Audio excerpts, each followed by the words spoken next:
दोस्तों, मंजिलें क्या है, रास्ता क्या है, हौसला हो तो फिर फासला क्या है। जीवन में जीत उसी की होती है जो अपनी परिस्थितियों से ज्यादा अपने पुरुषार्थ पर भरोसा करता है। और मिथुन राशि वाले दोस्तों, 2026 का यह पहला सप्ताह आपके इसी पुरुषार्थ को परखने और उसे इनाम देने आया है। नमस्कार दोस्तों, मैं हूं आपका एस्ट्रोलॉजर दोस्त राजेश कालिया और आप देख रहे हैं अपना पसंदीदा चैनल अक्षित एस्ट्रो मास्टर। मिथुन राशि के मेरे बुद्धिमान और खुश मिजाज दोस्तों, कैसे हो आप सभी को नव वर्ष 2026 की ढेरों शुभकामनाएं। साल का पहला सप्ताह यानी 5 जनवरी से लेकर 11 जनवरी तक का समय आपके लिए एक नई किताब के पहले पन्ने जैसा है। यह सप्ताह इसलिए भी खास है क्योंकि आपके जीवन के कुछ सबसे महत्वपूर्ण भावों में ग्रहों का जमावड़ा लगा हुआ है। एक तरफ आपके मस्तक पर ज्ञान के देवता गुरुदेव बैठे हैं, तो दूसरी तरफ आपके सामने यानी आपकी राशि के सप्तम भाव पार्टनर के घर में ग्रहों की भीड़ लगी हुई है।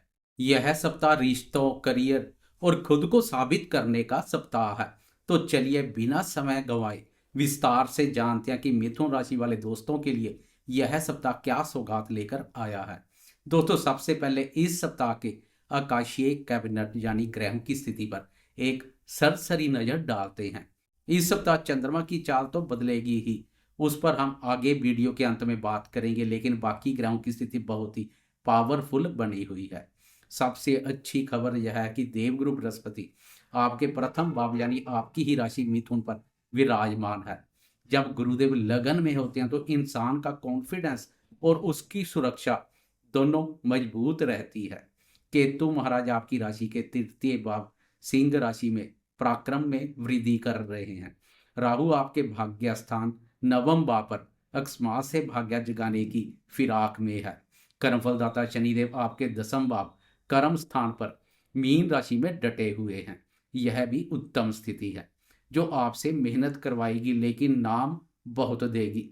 इस सप्ताह का जो सबसे बड़ा सस्पेंस है वो है आपका सातवां भाव यानी धनु राशि, जहां महत्वपूर्ण ग्रह सूर्य, मंगल, बुध और शुक्र संचार कर रहे हैं एक साथ।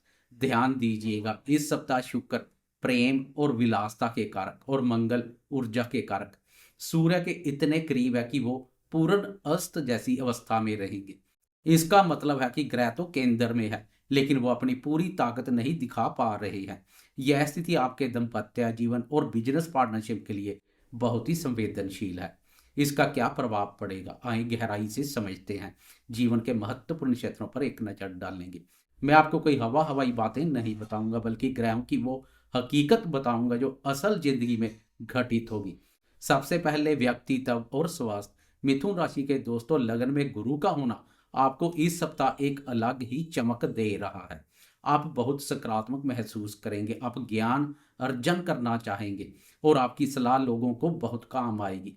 लेकिन स्वास्थ्य के मामले में आपको थोड़ी सावधानी बरतनी होगी। सप्तम भाव में मंगल अस्त है और सूर्यदेव के साथ है। इनकी सीधी दृष्टि आपके लगन प्रथम भाव आपकी राशि पर पड़ रही है। इससे शरीर में पित्त की मात्रा बढ़ सकती है। एसिडिटी, सीने में जलन या सिर दर्द की समस्या हो सकती है।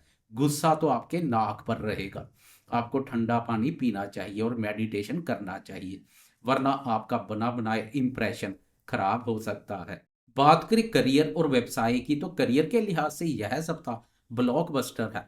10वें भाव में शनिदेव आपको काम के प्रति इतना गंभीर बना देंगे कि आप काम के अलावा कुछ सोचेंगे ही नहीं। बॉस आपकी मेहनत को नोटिस करेंगे। लेकिन व्यापारी दोस्तों के लिए एक चेतावनी है। सप्तम भाव बिजनेस पार्टनरशिप का होता है, लेकिन शुक्र, बुध और मंगल अस्त है। इसका मतलब है कि पार्टनर के साथ अहंकार का टकराव, ईगो क्लेश हो सकता है। आपको लगेगा कि पार्टनर आपकी बात नहीं सुन रहा है। कोई भी नई डील साइन करते समय कागजातों को 2 बार पढ़े। जल्दबाजी में लिया गया फैसला नुकसान दे सकता है। पब्लिक डीलिंग करते समय अपनी वाणी को बहुत मीठा रखें, वाणी पर नियंत्रण बनाए रखें। बात करें आर्थिक स्थिति की, तो आर्थिक स्थिति के मामले में यह सप्ताह मिला जुला है। शनिदेव की कृपया से कैश फ्लो बना रहेगा। राहु भाग्य स्थान में है, इसलिए अचानक धन लाभ के योग भी बन रहे हैं। हो सकता है कोई रुका हुआ पैसा वापिस आ जाए। लेकिन सप्तम भाव में ग्रहों का जमावड़ा दिखावे पर खर्चा करवा सकता है। आप अपनी इमेज बनाने के लिए या जीवन साथी को खुश करने के लिए बजट से बाहर जाकर खर्चा कर सकते हैं। इस सप्ताह आपको अपनी जेब और अपनी इच्छाओं के बीच संतुलन बनाना होगा। दोस्तों, बात करें प्रेम संबंधों और दाम्पत्य जीवन की, तो यह सप्ताह का सबसे हॉट टॉपिक है। सातवां भाव रिश्तों का है और वहां 4 ग्रह संचार कर रहे हैं। दाम्पत्य जीवन में चिंगारी भड़क सकती है। मंगल और सूर्य की गर्मी रिश्तों को झुलसा सकती है। जीवन साथी का स्वभाव बहुत ही उग्र या जिद्दी हो सकता है, और क्योंकि शुक्र भी अस्त है, इसलिए प्यार जताना थोड़ा मुश्किल रहेगा। छोटी छोटी बातें बड़े झगड़े का रूप ले सकती है। मेरी सलाह यह है कि इस सप्ताह मौन रहना ही सबसे बड़ा अस्तर है। अगर सामने वाला गुस्से में है तो आप शांत रहें। बात करें प्रेम संबंधों में, तो प्रेम संबंधों में गलतफहमी हो सकती है। पंचमेश शुक्र अस्त है, इसलिए आपको लगेगा कि पार्टनर आपको इग्नोर कर रहा है, लेकिन यह केवल सिर्फ समय का फेर है। धैर्य रखें। बात करें शिक्षा और संतान क्षेत्र की, तो इनका विचार भी पंचम भाव से किया जाता है। विद्यार्थियों के लिए यह सप्ताह शानदार है।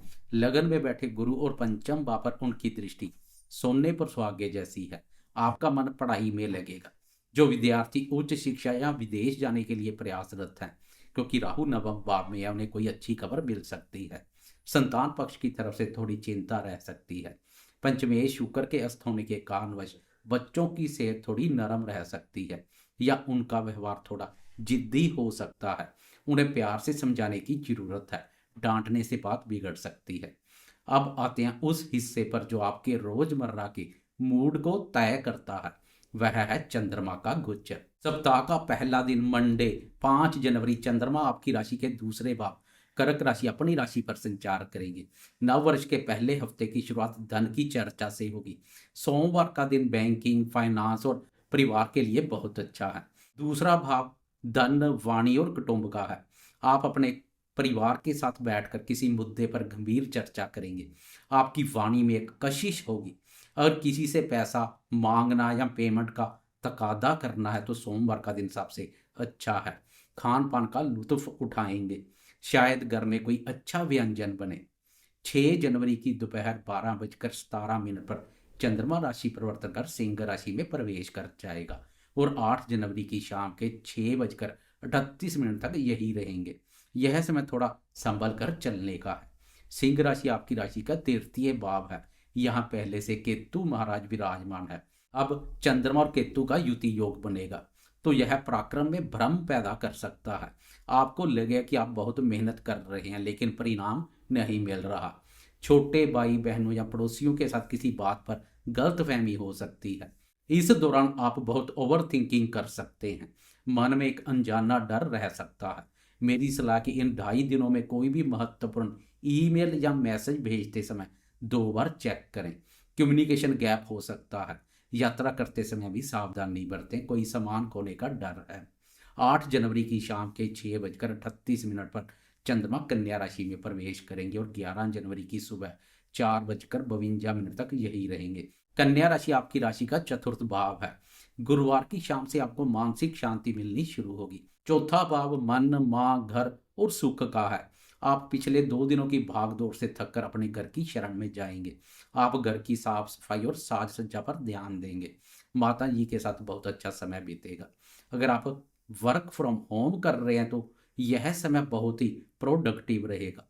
प्रॉपर्टी या वाहन से जुड़े सुख मिल सकते हैं, लेकिन चंद्रमा पर शनि की दृष्टि के परिणाम स्वरूप कभी कभी मन में अस्थिरता भी देखने को मिलेगी और आप अपने करियर और धन को लेकर ओवर थिंकिंग में फंस सकते हैं।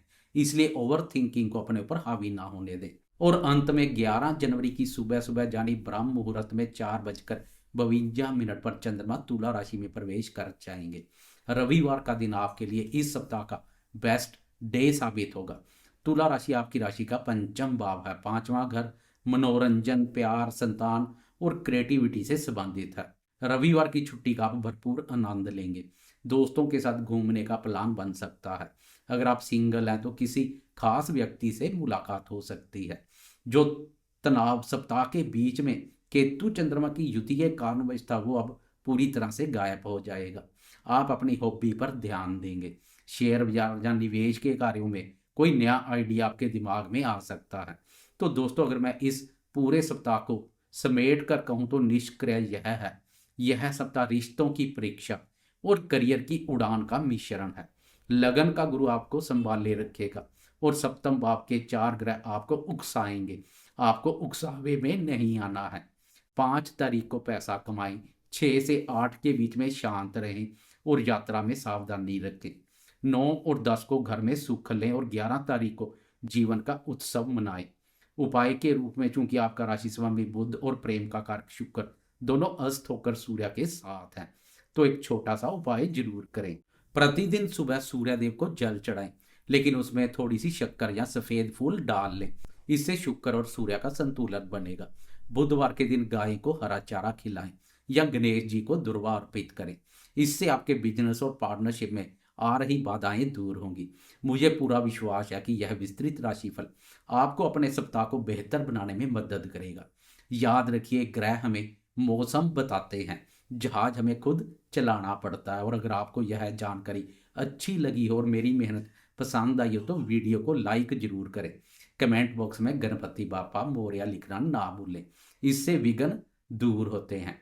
चैनल अक्षित एस्ट्रो मास्टर को अभी तक सब्सक्राइब नहीं किया तो अभी सब्सक्राइब कर लें, ताकि हम हर कदम पर आपका मार्गदर्शन करते रहें। मैं हूं एस्ट्रोलॉजर राजेश कालिया। मैं फिर मिलूंगा, तब तक के लिए अपना और अपने परिवार का बहुत ख्याल रखें। नमस्कार, जय माता दी।